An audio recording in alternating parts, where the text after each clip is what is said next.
So we're set for the top of the seventh. Merchants hanging on to a 4-run lead, up 5-1. New pitcher for the Crawdads is going to be the lefty Braden Barnes. Brady Wilson goes in inning and a third, gives up 1 run, strikes out 2, and gives way to Barnes now, making his 13th appearance of the summer. He's thrown 17 2/3 innings, a 3.57 ERA from the left side for Walnut Creek.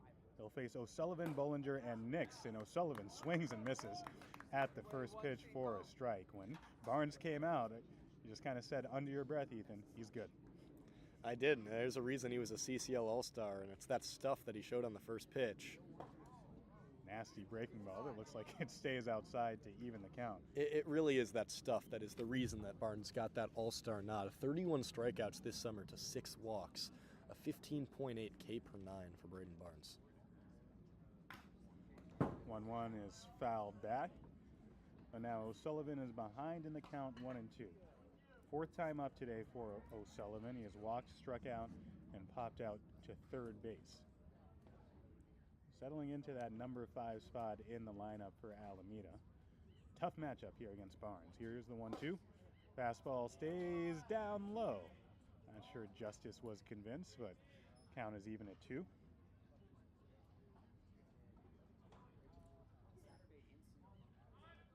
Barnes will go fastball, slider, changeup.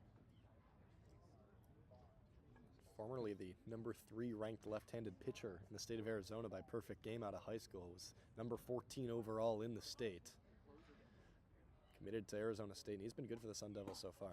2-2 breaking ball, called strike 3 on the outside corner. So right on cue, we see that good stuff from Barnes. That fastball will average about 90 miles an hour, and he has got that big breaking ball, and it just froze O'Sullivan on the outside corner for the first out of the inning. O'Sullivan's still just been really struggling at the plate, in part because I just think his pitch identification has been a little shabby so far this season. He's been swinging at a lot of pitches outside the zone, and when he's been able to make contact, it's just been mostly weak contact thus far this season. Another left-on-left matchup for Jack Bollinger, who swings at the first pitch and skies it out into left field. Left fielder Coupland is over, and he will make the catch for out number 2. 2 quick outs for Braden Barnes. Sophomore of Arizona State, making quick work, and there's a reason. He's making his 13th appearance. He's among the most on this Crawdads pitching staff. They call on him just about as much as any other pitcher from the pen. Walnut Creek's going to come back in this game. You probably got to see zeros the rest of the way from Alameda. It's a great person to have on the mound to try to make that happen. He's got 2 outs here in the top of the 7th. And it's the catcher, Jerry Nix, who's almost ready to go as we await a messenger on the field, it seems. And now we're ready to go as Barnes looks in, and he's ready at the belt. First pitch to Nix is line foul down the right side. It's about the 6th or 7th time we've seen Nix foul a ball off to the right side today. Clearly an opposite field approach. I was just going to say, and also it does look like we have a potential pinch hitter if Nix is able to extend this inning. Fabian Gomez swinging the bat on deck would be replacing Emmett Finney. Nix grounds this one to the right side. It's Calvillo there to pick it up and flip the first. 1-2-3 inning for Braden Barnes. Stretch time here at Monte Vista High. We'll go to the bottom of the 7th. Merchants up 5-1.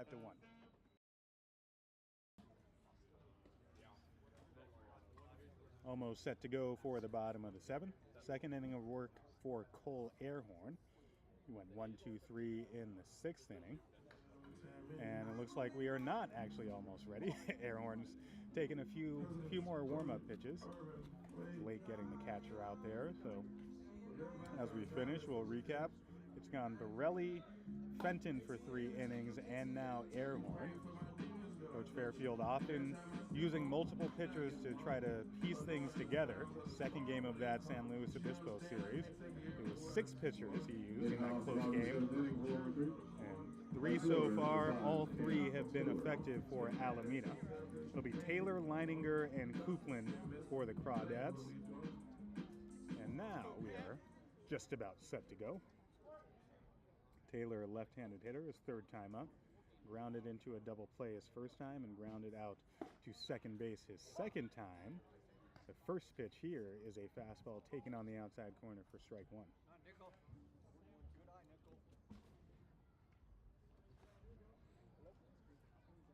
Taylor, as you mentioned, came into this summer hitting .247, takes the second pitch outside to even the count.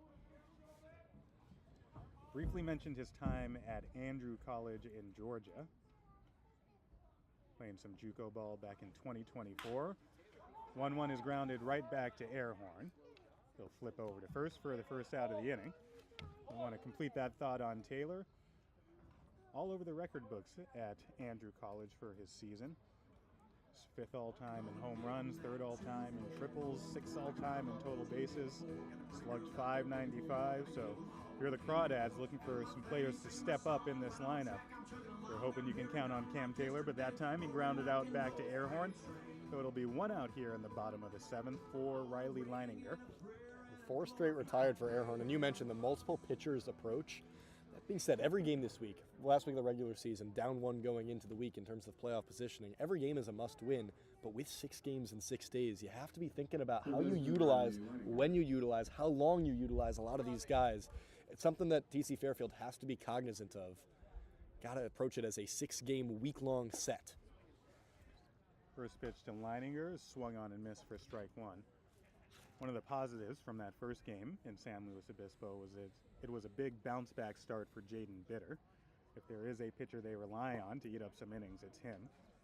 Swing and a miss on the 0-1 to Leininger, and now it's 0-2. Figure he's going to get at least one more start, and it's going to be big these last 5 games after today to see if he can both perform well and save the bullpen. 0-2 is outside. I'd bet you're right that we see Bitter once this week, but I bet we see a lot of guys like Ehrhorn, Baltz Diaz, who pitch in 3 to 6 out increments appear multiple times this week in high leverage situations. Well, the 1-2 from Ehrhorn is a fastball called strike 3 on the inside corner. Leininger disagreed, but I don't think that his argument is going to change anything, and indeed it does not. Shakes his head and walks back to the dugout. It's out number 2 here in the bottom of the 7th, and it'll be the left fielder Joe Coupland. Ehrhorn's been so fantastic for this Merchants team in this game and all season long. Got that 2.5 ERA roughly, and still just 19, a redshirt freshman at Los Medanos. First pitch to Coupland is smacked foul down the third base line. Loud sound from Coupland on that first pitch. His third time up today, he's grounded out twice.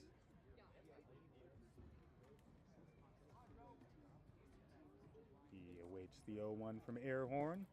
Breaking ball dots the inside corner. He's behind 0-2.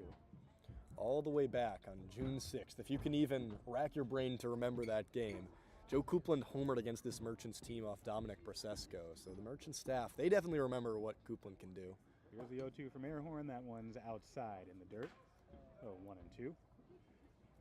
Coupland at 206 overall this summer with that 1 home run and 5 RBI. Back home here in Danville, waits the 1-2 from Ehrhorn. Check swing at a slider, no swing, says the first base umpire. That evens the count. It's a good 2-strike slider, and Ehrhorn, that's his favorite pitch with 2 strikes, that late breaking slider. We've seen it fool his CCL batters all summer long. Here's the 2-2 fastball. Good take from Coupland up high to run the count full.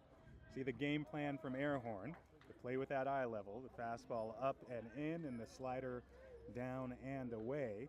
We'll see where he goes here on the 3-2 with 2 outs here in the bottom of the 7th. It's on its way.